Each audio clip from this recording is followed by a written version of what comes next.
ताज़ा तरीन वीडियोस के लिए चैनल को सब्सक्राइब करके बेल आइकन और ऑल नोटिफिकेशन पर क्लिक करें ताकि आपको मिले हर अपडेट सबसे पहले।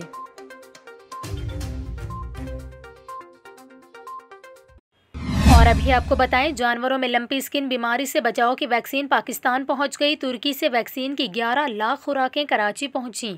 महकमा लाइफ स्टॉक के अमले ने वैक्सीन वसूल कर ली। हुकाम का ये कहना है कि सूबे में वैक्सीन की फराहमी शुरू कर दी जाएगी और आज से लंपी स्किन से बचाव की वैक्सीन जानवरों में लगाई जाएगी। महकमा लाइफ स्टॉक ने कहा कि सूबे में 32,000 से ज़ायद जानवर लंपी स्किन का शिकार हुए।